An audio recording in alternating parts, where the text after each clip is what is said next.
Penn State, Rutgers, Maryland, all that and more as we argue like two middle-aged schoolgirls next on Dotting the I with Davis and Chad.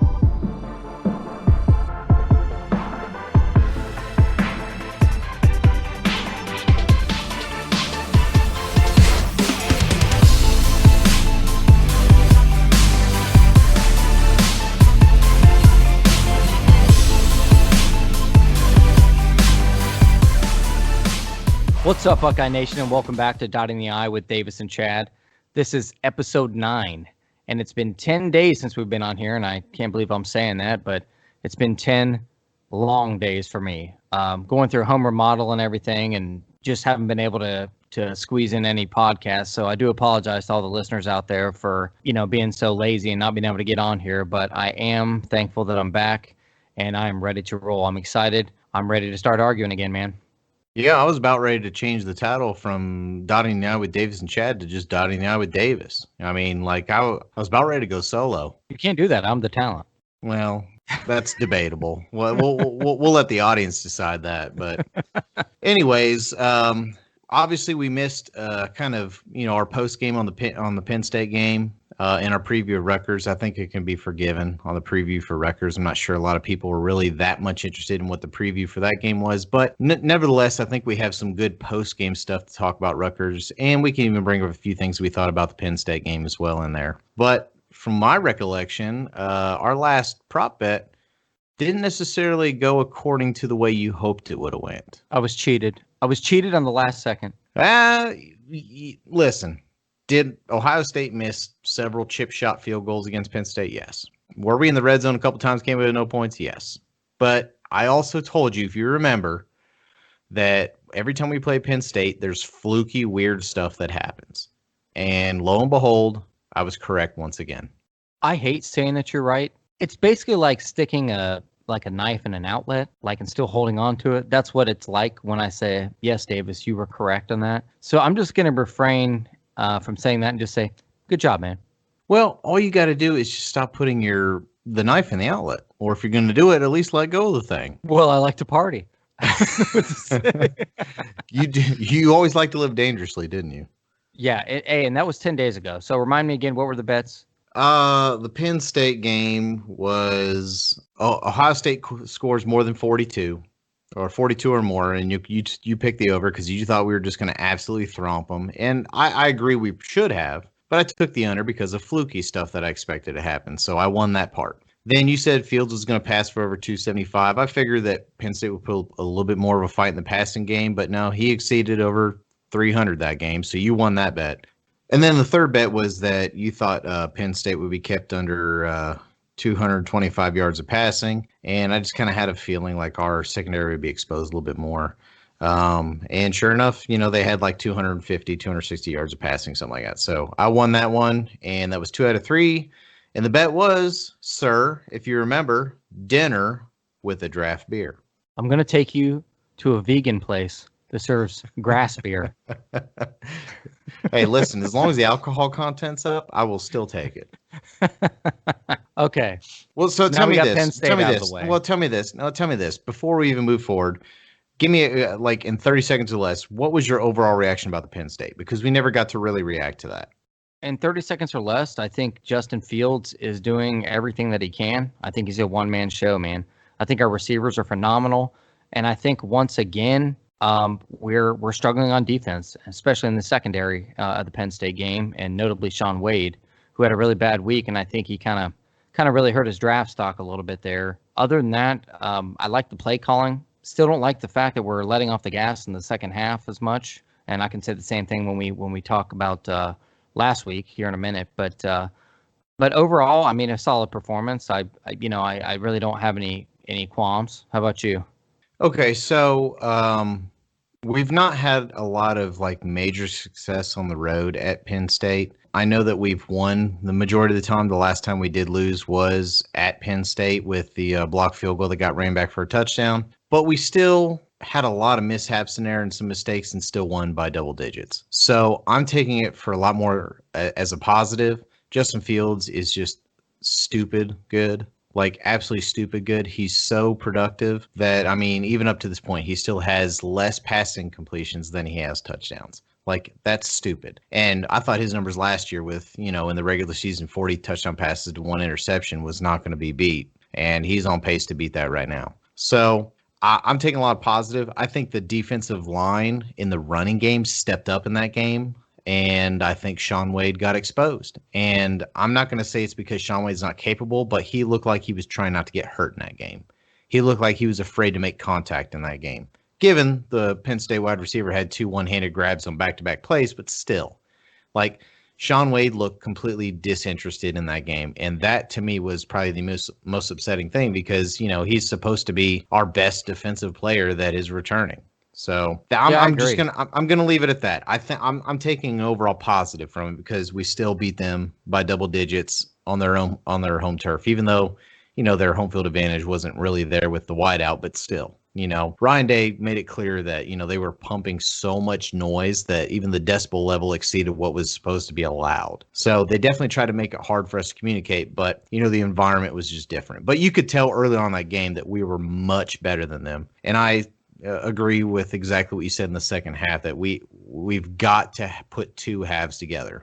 I agree because, later on, it kind of concerns me that we're not going to play 4 quarters of football, that we're constantly putting in the backups. And I get it. They got to get reps. We got to stay deep this season because of coronavirus and injuries, and you never know who or when somebody's going to have to play. But at the same point in time, man, sooner or later, once we get through this thing, if we're where we want to be, we're going to have to play 4 quarters of football versus someone. Yeah, plain and simple. I understand that, and that game may come sooner than we think. I mean, we don't exactly have an easy game upcoming this week at Maryland. I mean, I know it's Maryland, but we'll get into that here in a second. But anyways, I want to spend a lot of time on the Rutgers reaction. And the main reason I want to spend a lot of time on it is because a lot of people wouldn't know this, but me and you spent 2 hours on the phone after the Rutgers game. And it literally would have come to a fist fight had we been in person, because we were on such different ends of the spectrum with our reaction to the Rutgers game that it wasn't even funny. So I'm going to give you, kind of the head start here, and I want you to give me your Rutgers reaction.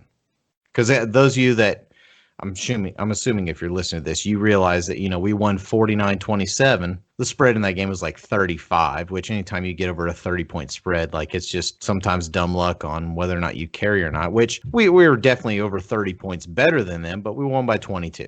So go ahead and give me your reaction on the Rutgers game. Let me start by saying this. Rutgers is one of the worst football teams in the Big Ten, if not the worst football team in the Big Ten. And I've told you before, I've said on this podcast, I'm a Ryan Day fan. It took me a while for him to win me over. It really did. I was just skeptical at the beginning, but he really grabbed me. And especially this season, man, I just felt this electricity. And I got to be honest, I don't feel it. I'm a little bit shaken by this week. And that is, yes, I know we put up, 30 some points in the first half and, we had a big lead, but our defense is trash. It was trash in the second half. And I don't want to don't give me this crap about trick plays and, we did a couple throwback passes. I don't want to hear that crap, because guess what? That's going to happen to other people too. So what, Alabama does it to us and we can't stop them either? We need to be able to stop it. It's Rutgers, for Christ's sake. Rutgers. Holy cow. All I want to know is, Ryan Day, when are you going to play 4 quarters of football? That's number 1. When are you going to get this defense on track? Number 2. And number 3, are we going to have any kind of running game this year, or is it just going to be Justin Fields or bust? That's my question. Do you feel better? I do not feel better. I'm pissed off. I'm aware, and this was exactly what happened Saturday night. Assuming you might have had a few more select beverages at that point. Was the 100% G-rated version of what I said to you was X-rated. It's probably true. And what I continued to tell you is that you cannot throw the red flag just yet. Hold on, because I'm not throwing the flag. To look. You did. You know what I'm doing? No, you know what? I'm going to out you. I'm going to out you right now and say that you literally told me on the phone that night that Ryan Day is just another Jim Tressel. That's how it felt. Jim Tressel scored 21 points and then played for field possession for the rest of the game. And I'm like, that what Ryan Day's doing? Getting 35-point lead and then not playing the second half? I'm not bashing Jim Tressel because I love Jim Tressel. I'm him going to in tell him his what you sweater vest said. and all. But I'm going to tell him what you said. you can tell him what I said because what I said was fact. He is not Jim Tressel. He is so far beyond Jim Tressel, but I agree that there is still something missing that we're not putting 4 quarters together. But go ahead. Tell him what I said. I don't remember what you said. Exactly. I really wasn't even listening. Exactly. You weren't even listening. Okay, so all right, I'll let you have your piece, okay? Uninterrupted. So here's mine. I think you and the majority of the fans that I am seeing that have written stuff, whether it's directly to us or it's on Twitter or it's on other Facebook pages that are Ohio State fan related, I think a lot of people are overreacting about Kiss our ass. Ohio State's That goes for performance. And listen, hey, can I have my time? Can I have my time? Okay. I hate giving you the time, but go on. Can I have my time? All right. Yeah. So, first of all, the first half was 35-3. And I would give the first half probably an A- performance overall. And that's only me saying because, I know that we're capable of shutting teams out. And I hate when they can even move it down the field on us, especially a team like Rutgers. But they also have Greg Schiano, which has been Rutgers' best coach in the history of Rutgers. And he is now back and he is trying to recreate a different environment of what they used to have. Now, it's still going to be Rutgers. And at the end of the day, they are not going to get the same kind of talent that Ohio State or any of these other big programs are going to get on their team. So we should be much more dominant. However, he is getting his players to play hard. Okay. So I can give him credit for that. But 35-3 at halftime. All right. And then you can even look at a lackadaisical, ho-hum kind of third quarter where we outscored them 7-6. It's 42-9 at the end of the third quarter.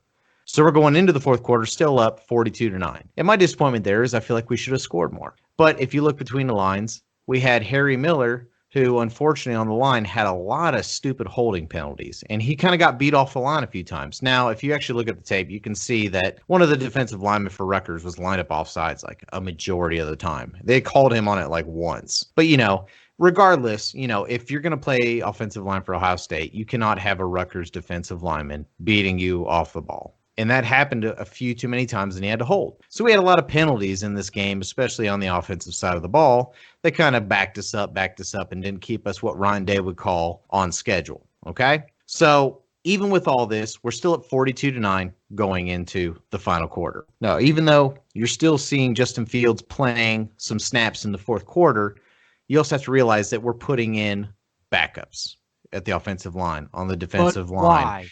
Why? Can I have my time? Can I have my time? Your time Can I have my time? You're taking double the time I took. Well, it's because I am rebuting listen, you want this to be about the presidential debate? Listen, I'll put a mute on your mic if I need to. we're gonna need someone to moderate this thing right now because this is getting out of control. All right, I'm gonna spare you all the other details. 42-9 entering the fourth quarter. I'm sorry, 42-9, yeah, and we finished 49-27. So that means they score 18 points in the fourth quarter, and we score 7. On paper, at the end of the day, that doesn't look good. But if you really look at the majority of the game, when we're playing wholeheartedly with our starters in, we still dominated the other team, okay? And yes, the trick plays do matter because when you have assignment football and you have guys that are told to fly to the football, they're throwing a lot of misdirection at us. I mean, I've seen on a kickoff, someone thrown to the opposite end of the field, but I don't know if I've ever even seen, unless it's the end of the game heroics, a punt return being thrown to the opposite side and being run back. And it was well blocked. I mean, I don't know what else to tell you other than it was well blocked. And the guy made some good moves. And Rutgers still has some 4- and 5-star players that didn't make it at these other schools like Wisconsin. And they have 2 defensive players that came from us. So they still have some athletes on that team. Okay, but they just cannot match up to the amount of athletes we have on our team. You look at the overall score of 49-27. I think it's a complete overreaction to assume that, hey, we suck. Our defense is terrible. Let's throw in the towel. We can't even beat Rutgers by 40 plus points. It's done and over with. What happens when we face Clemson or an Alabama or someone like that? We're going to get our teeth kicked in. Well, maybe at this current time, we are still not where we need to be. I would still agree with that. I don't think we're where we need to be, and we're still not a 4-quarter team yet. But at the end of the day, I think it's still a massive overreaction to look at that Rutgers game and assume that we're crap. Am I allowed to speak now? Well, when can I go? Depends. Were you actually listening to what I said? I was listening to what you said. I would like to now react to that. Okay. Let me start my stopwatch here. Okay, go ahead. No, this is going to be quick because it's going to be more of a conversation, not of me yelling at you. This is more of a conversation. Go where ahead. I want to I'll ask you listen. this. I'll listen. Go ahead. From a national landscape, how did that game look? You know, it's actually funny you mention that because I'm still a sucker for getting on ESPN and watching people's reactions. I'm a sucker for looking on Twitter and Facebook just to kind of get a national idea. And you want to know who took it the hardest? Was Who? Ohio State fans. That was it. ESPN, even when I got a notification on my phone, said Ohio State blows out Rutgers. I've heard nothing but blowout, nothing about Justin Fields and how dominant he's been. And I heard nothing on the national media side that said anything towards the realm of, wow, they only beat Rutgers by 22. Like, that's got to be disturbing. Or the defense looks suspect. Not one time did I hear that from anyone other than Letterman Row or 11 Warriors, which, identified all of these issues and actually went into more detail to realize that, hey, listen, a lot of that crap happened in the fourth quarter. I think your reaction is, I think it's legit the way you feel, but I think on the national spectrum of the way people are viewing Ohio State, nobody cared. I disagree, and here's why. Nobody cared. Nobody cared. This is a short season where anything could happen. We don't know if we're playing next week or 2 weeks from now or anything. Every single quarter of football matters. It can matter. I agree. Look what happened to Clemson last week, man. They lost. Now, granted, were they without their starting quarterback? Yes, but it's still a loss, and it matters.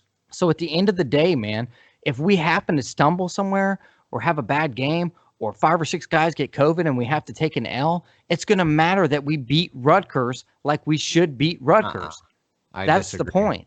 I disagree. It should, because the people in that room at the CFP, dude, are not football people. Some of them are, but some of them aren't. Some of them have nothing to do with football. My point is, man, they're not going to analyze the game like you are. They're not going to break it down by quarters. They're not going to break it down by who plays what. Well, they're supposed to. They're not going to. There's too much football to watch. If you're on the CFP, you're supposed to be diagnosing every single game and looking at all these factors.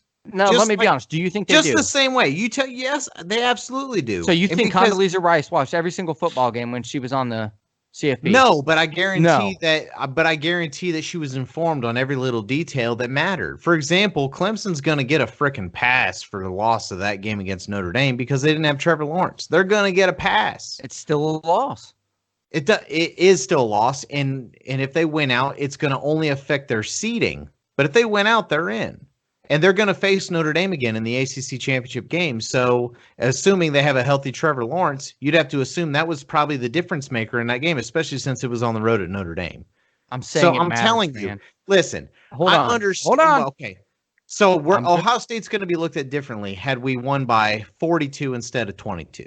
Yes, and I'll tell you why. No, I disagree. Because this year is different. There is no conference to conference comparison. There might not even be no conference champion talk. There may be none of that. Pretty much everything this year is based on style points and eye test, everything, because there's nothing to compare it to. But so do you know what the eye test is helping Ohio State with? The eye test is helping with Ohio State in regards that Justin Fields is playing near perfect football. And that is going to be overlooked. And Ohio State doesn't play the second half. Listen, that is not the national narrative. And you know why I know the national narrative more than you is because you live in Columbus and you constantly hear Columbus biased people talk. So you know more about the inside stuff, but you also know more about people self-reflecting on the Ohio State program. I live in Kentucky. I don't listen to the same stuff that you listen to. I have to listen to more to the national opinion of what Ohio State is. And I can guarantee you, I'm telling you right here, right now, that the national media, ESPN, sports, whatever, anything else that's telling me about sports, not one person said anything negative about the Rutgers game other than Ohio State dominates Rutgers and Fields continues to look damn near perfect. And I'm telling you, that's what the national narrative is. It is. You may not hear it because you're in Columbus, but I'm telling you from my perspective, that's what I'm hearing. So a lot of what you're feeling that's negative is internal because how we feel like we should have beat Rutgers.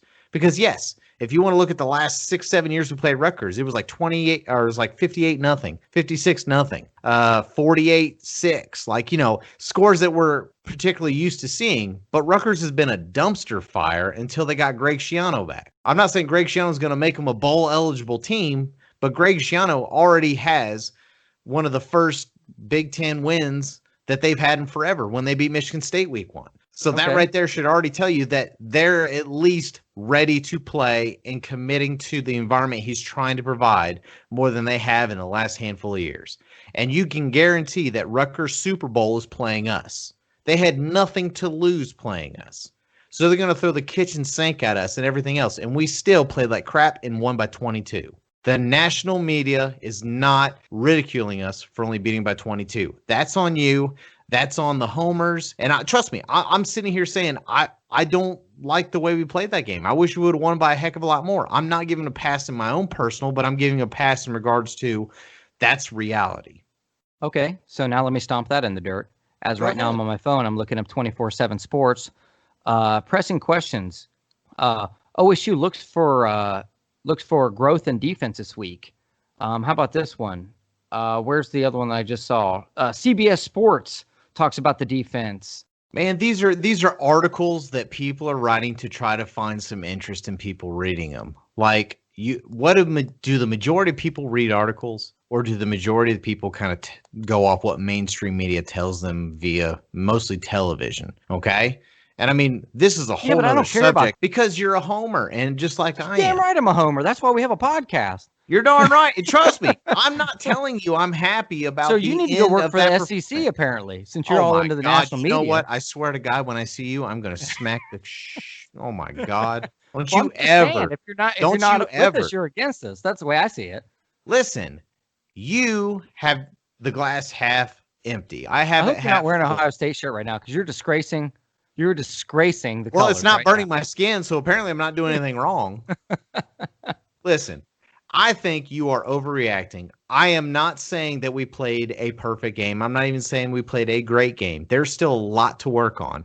And I think more than anything, this early in the year, if we're still beating people by 20 and we find things to work on, that's a plus because we can only continue to get better. It would be a different story. There'd almost be a problem if we completely blew out Rutgers and therefore everyone's going to practice saying, oh, we're the top dog. Like, we can't be scored on. We can just score at will. Listen, we have things to continue to work on. That's good. Finding the negative and improving from the negative is good.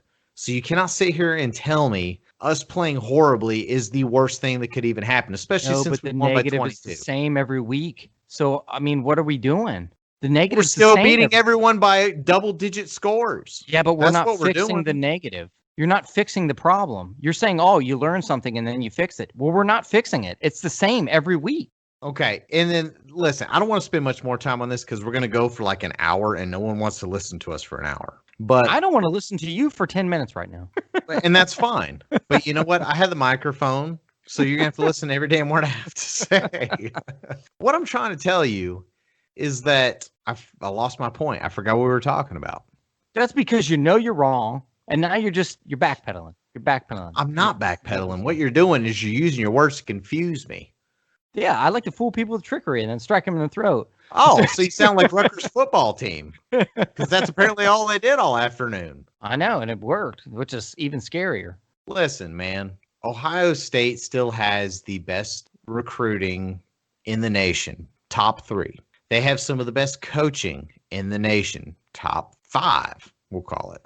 A mixture of both of those is going to figure out a way to get the job done. What I'm seeing has been one of the best ways for Ohio State's success is not that we come out of the gate as world beaters. It's that we continue to improve as the season goes on, and we do what we still have to do to continue to win games. You can't tell me that your goal heading into the season was to beat Rutgers by 50. Your goal at the end of the season is you want a shot at the Natty. You want to win the Natty. I actually want to beat everyone by 50. I just want that known. In a perfect world, sure. I'd like to go buy a lottery ticket today and win $42 million and quit my job, but that's not going to happen. You can't win if you don't play. Get in the car and get you one. Shut your mouth. Shut your mouth. But realistically, at the end of the day, man, you have to look, this team is still growing. They still have a lot of parts that are new. They still have a lot that's going on that they're still in the process of improving. But I will tell you this, as long as we have a healthy Justin Fields, I don't care how bad the rest of the team could possibly look, we're going to have a chance to beat anybody. We really will. I've said it before, we don't have to have an elite rushing attack. We just have to have a good, manageable rushing attack. Something that will average between 3 to 4 yards a carry, something that can get us first downs here and there, but it's not going to be a big section of our offense because Justin Fields and the wide receivers we have are like pro level. Like it's unreal because we literally, between what our quarterback is and our wide receivers, every one of them is going to the NFL is probably first or second round draft picks. I think you're overreacting. I think you're worried too much about what everyone else is thinking about our team when I think at the end of the day, we're in really good shape and we have more things to improve, which is even better. Wow. I've never heard you this quiet before. Oh, I fell asleep. Yeah. I just woke up. Yeah. Welcome back. By the way, welcome back to Davis and Chad on Dot in the Eye. We're sitting here talking about how much Chad's a moron and overreacts about everything. I mean, he told me the other night his wife accidentally spilled a cup of coffee and, he decided to change his entire flooring at home. Like, That's he just overreaction of the year. Now you're hitting me low. You're hitting me Hey, low. listen, you know what? You went low on me today, so I'm going low on you today. All right. You want to talk about flooring? I'll hit you with some flooring. All right. Oh man. All right. Now we wasted about half the episode. Let's get into what's coming up next. Okay. So obviously we got Maryland coming up. We're 25.5-point favorite. We're a little bit mixed on how we feel about the upcoming game. So tell me what you think. Just kind of give me a little heads up of what you're going to preview for that Maryland game. And of course, hey, it's noted it's on the road, which last time we were there took us overtime to pull it out. I think the frustration on Ryan Day's face walking off the field and in the press conference was very apparent after last week. I would be shocked if we don't see some changes, both defensively and defensively. Gotcha. I really think that he's going to come out, as upset as I was, you could see it in Ryan Day's face. He was upset. He didn't like the way it turned out last week. I guarantee it. So I know he's going to make some changes. I guarantee you they're going to work hard this week. And I really think that we are going to cover the spread. I really do. I think we're going to cover the spread. I think the best thing for Ryan Day is for him to be pissed off because that's when Ryan Day's at his best. If Ryan Day gets comfortable, I think, we might be a little bit at risk. Hold on. I start getting pissed off and I'm a homer. He gets pissed off and it's the greatest thing in the world. What the hell's going on? Well, that's because you're not getting paid millions of dollars and you're not in control of this team. We got a lowly podcast that's kind of where we're at. Like they pay me in nothing. I eat out of trash cans. Yeah, if it's still warm, it's got to be still fresh, right? So, do you think we're covering the spread? Well, we're going to get into the spread because that's part of our prop bets. But I'm going to give you my overall reaction of my preview of what I think the Maryland game's going to be.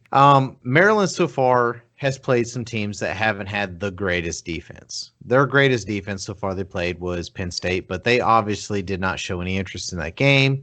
And Penn State has also had a history of struggling with dual threat quarterbacks in the RPO because we didn't run a ton of RPO against him because we also didn't want to run Fields as much as we possibly could have to save his body. So that might be another explanation of why, Penn State could hone in more on the run or the pass, but we still, whoop the crap out of them. So what I'm trying to say is that Maryland is better than they have been in the last few years. And I think it's funny that the Big Ten East, and that's saying it's Ohio State, Penn State, Michigan, Indiana, Maryland, Rutgers, Michigan State. I think barring Michigan and Michigan State, these other teams have actually made up some ground. Okay. And you'd have to be really kind of into the Big Ten to really see that. But Indiana has been on the uptick for several years. And Maryland has been down for quite a while, but they predominantly rely upon their offense and having a good quarterback. And they've not really had the best quarterback in the last handful of years. And they finally have Tua's brother that transferred, who is doing a lot of really good things for him. So I think you're seeing an improvement in some of these middle tier teams in the Big Ten East. So I think it's still going to be a game to watch, but it's not going to be on the level of, hey, we need to be watching out for upset alert, like when we went to Purdue a few years ago or at Iowa 3-4 years ago. We're aware that we don't need to take this game lightly. It just kind of feels like they have a mobile enough quarterback where they're going to get a chunk of yards during this game. And the key of this game is going to be, can we hold them in the red zone? Now, I think their defense is not going to be able to do much to stop Justin Fields. So I think even as bad as our defense could possibly play in this game, we're still going to beat them by double digits because our offense cannot be stopped. So my overall preview in this game is that I think Maryland's going to score, and I think Maryland's going to be able to move the ball. But I think Ohio State is going to be able to move the ball at will and score at will. And I think Maryland is not going to be able to keep up with that. What do you think? Well, I mean, I agree with a lot of that. I look at Maryland and the improvements they made and to his brother there. And, and I think there's a lot of positive things going on there. I really think that program has come up a little bit here recently, and they got people talking, especially with to his brother, because, anytime somebody famous comes in or you're the kin of somebody famous, then people are going to start talking. I can see them coming out and putting a couple points on Ohio State. I really can. And to me, this whole game comes down to what Ryan Day's game plan is. I really think it's going to be similar to last week in that we have a sizable lead in the first half. And then the second half is really my question. What do we do? Are we playing backups again? Are we letting them back in the game? I don't know. I thought I knew. I really did. But the first 3 weeks of the season have been eerily similar to me so far. So you would kind of think, you would kind of think it might be different, but, it hasn't changed in 3 weeks. So I'm really not sure what to think on that. Do I think that Ohio State's very capable of beating this team and covering the spread? I do. I think they should. But the question to me is, what do we do in the second half? Yeah. And I think our second half has actually been kind of the biggest at risk because we've been coming out. The only slow start we have is against Nebraska, where we actually were only up by the 3 or 10 points or something, like 10 points, 24-14 the first half, and then it went the game 52-17. That was one, but that's first game of the year where we're trying to work stuff out, and it's our first hitting game of the year, and we improve as the game goes on. I think we have more of an identity, and we know what we're doing to start the game, but it could be a combination of, hey, we don't want to give too much tape to the next team, or it could be a combination of, hey, we don't want key guys to get hurt, or who knows what the reason is. I know as a fan, you want to see your team thwomp the other team into submission every quarter. I get it. I get it. And I'm the same way. I would love to see that. But I also have to be realistic and understand the fact that even though we have a shortened season, and I understand every quarter is important, you also need to make sure that all of your players are staying healthy. Because in football, that is the most important factor in any team, is the health of your team.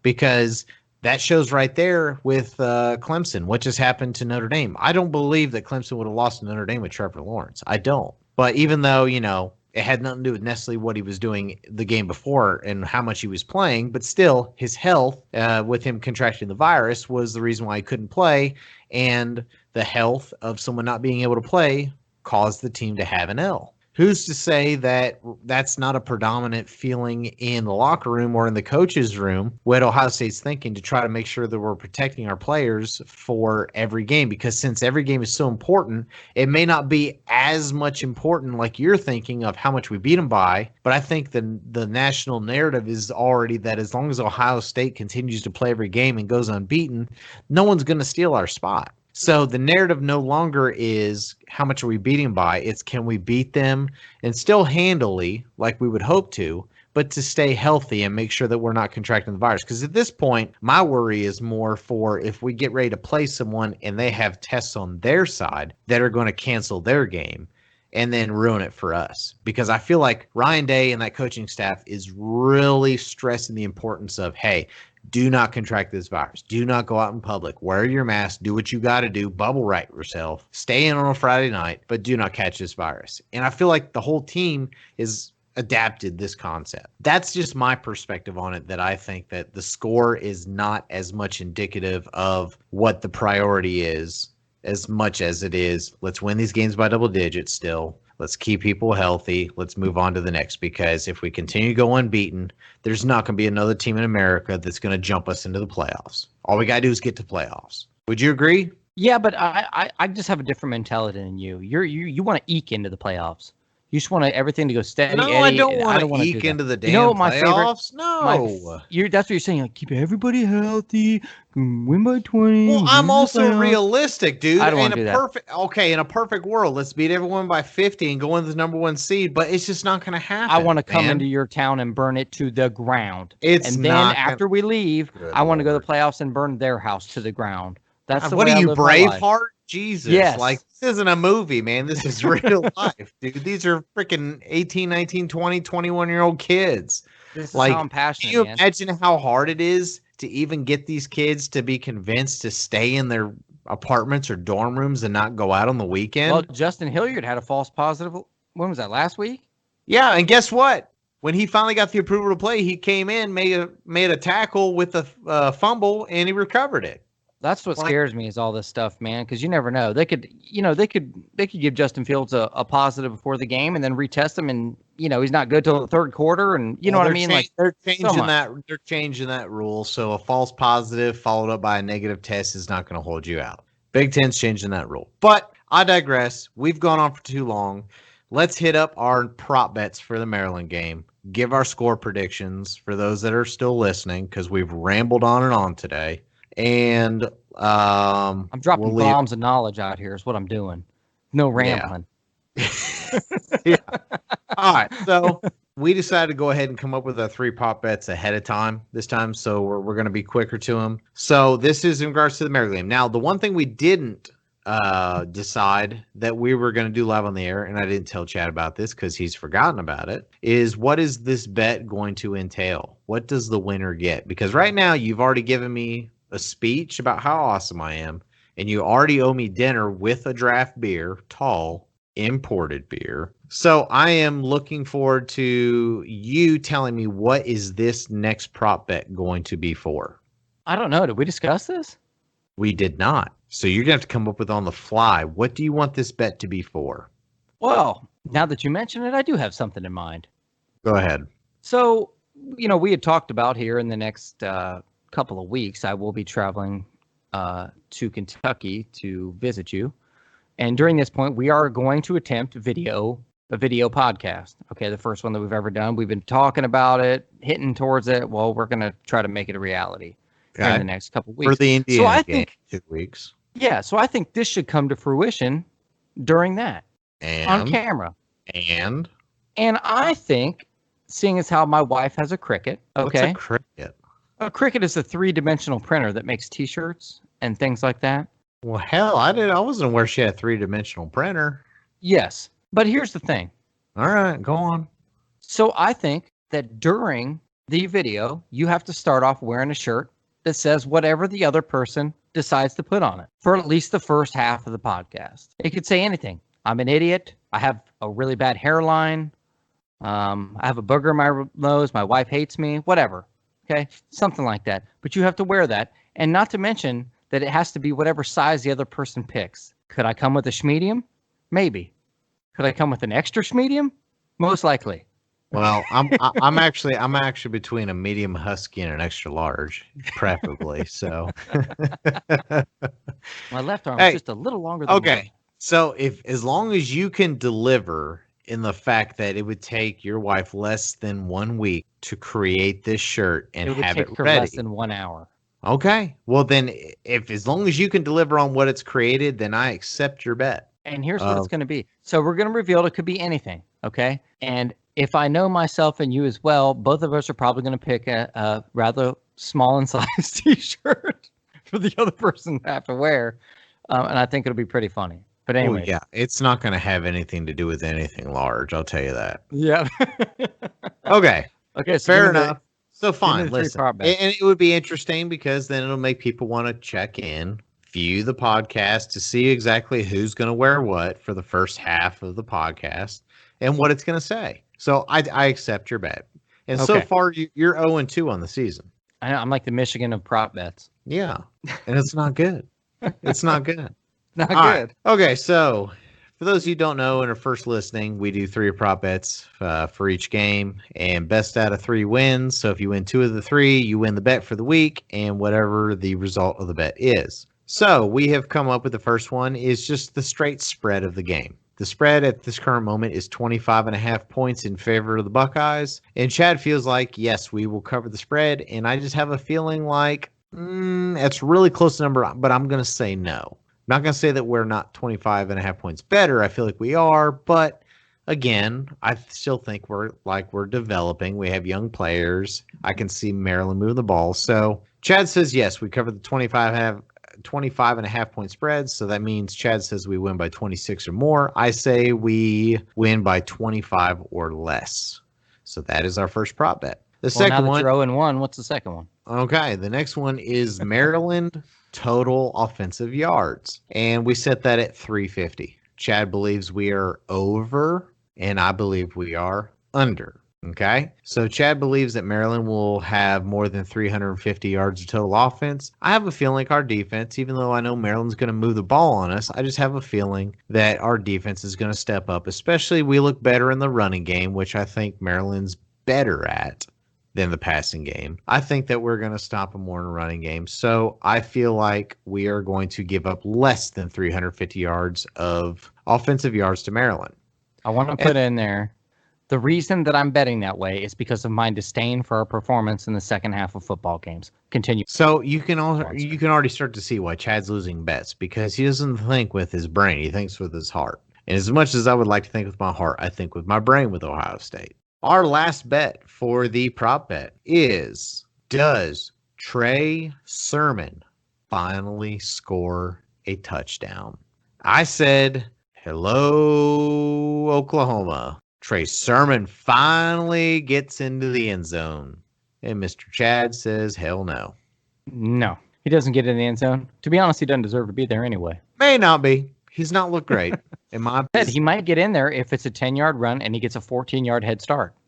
Well, hey, put him in a reverse. You never know. I say Trey Sermon finally scores his first touchdown. Mr. Chad says no. There's our 3 bets. And again, on the line is the loser wears the size of t-shirt and the desired writing logo on the t-shirt that the winner has decided for them to wear. And you got to pretend that you like it too. There will not be pretend that you like it unless I win, which you need to pretend that you like it. So with that being said, we've covered a lot in this episode. We apologize if this is a little bit longer than our typical episode, but we kind of missed an episode there. We had a lot to catch up on. We hope you really enjoy listening to what we got to say. And you know what, Chad? Hey, why don't you tell us where they can hear us at? All right. Well, hey, if you get a chance, stop by our Facebook page. As always, we're trying to post content, and give us a like or follow on there. We're on YouTube. We are on iTunes, we are on Spotify, we are on Google Play. We are pretty much on every major media platform.